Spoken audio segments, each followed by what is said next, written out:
Bonjour les incarnés, je suis le devin chinois blanc du livre des transformations, le I Ching. Bienvenue dans l'unité de l'humanité en portrait énergétique où je vous transmets cette connaissance sacrée et vivante. Puisque tout est énergie, aujourd'hui nous allons parler de l'énergie 46, la croissance de Didier van Kovlart, qui est né à Nice en 1960. Didier van Kovlart est un conteur né, un romancier, auteur dramaturge,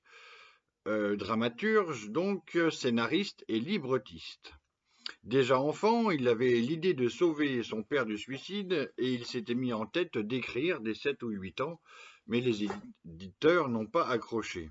Son premier roman est publié en 1982, il a 22 ans, 20 ans et des poussières.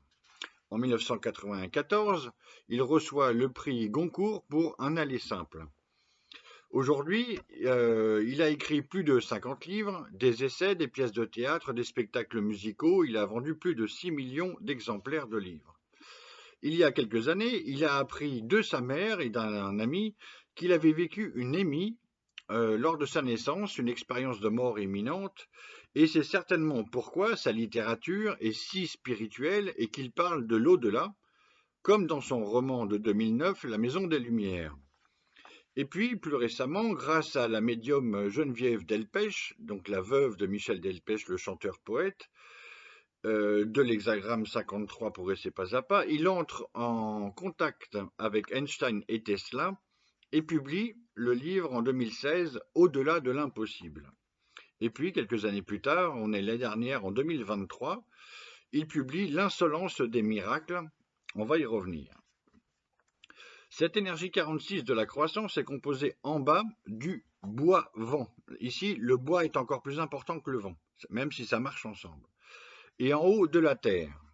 La réunion de ces deux éléments produit l'image au cœur de la terre naissent les racines.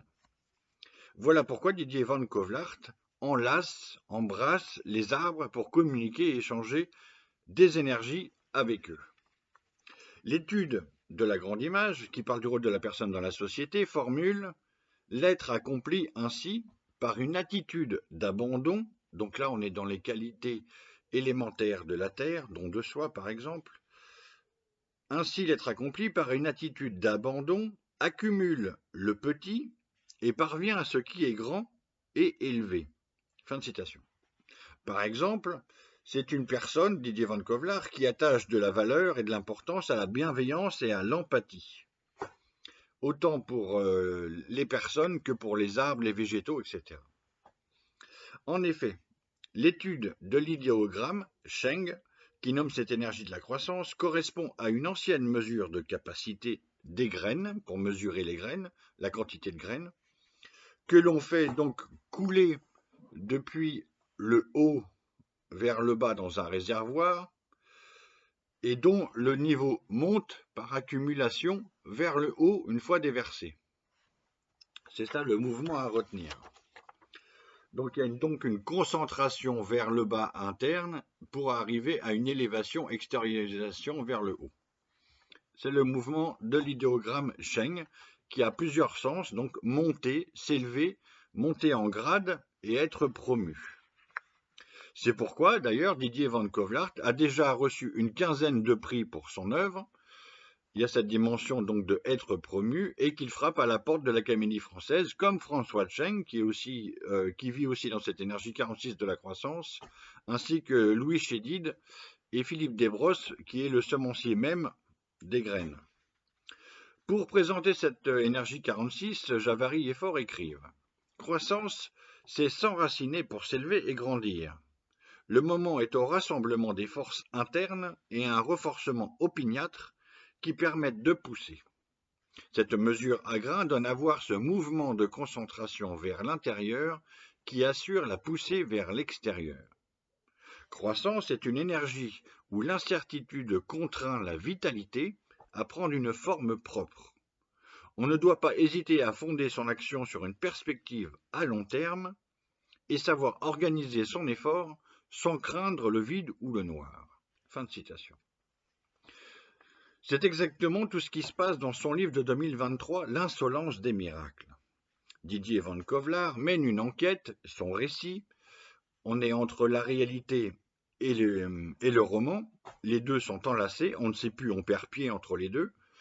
Et il recense des milliers de miracles réalisés par des saints, quelques saints, comme les apparitions de la Vierge par Benadel Soubirous à Lourdes, et qui lui montre la source.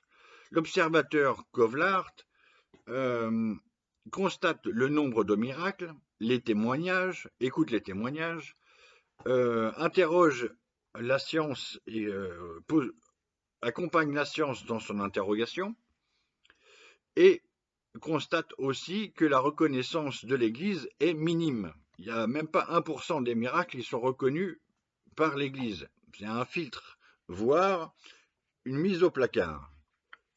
Ainsi, les miracles, les milliers de miracles, ou dizaines de milliers de miracles, du Padre Pio, avec ses stigmates christiques et son don de bilocation, et son corps exhumé qui ne change pas.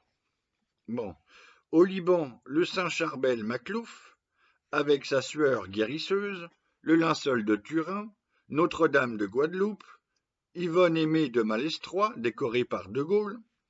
Toute cette enquête, tout ce récit, pose la question de l'énergie et du réveil des capacités qui vivent en chacun de nous. Et qu'est-ce que c'est donc qu'un miracle?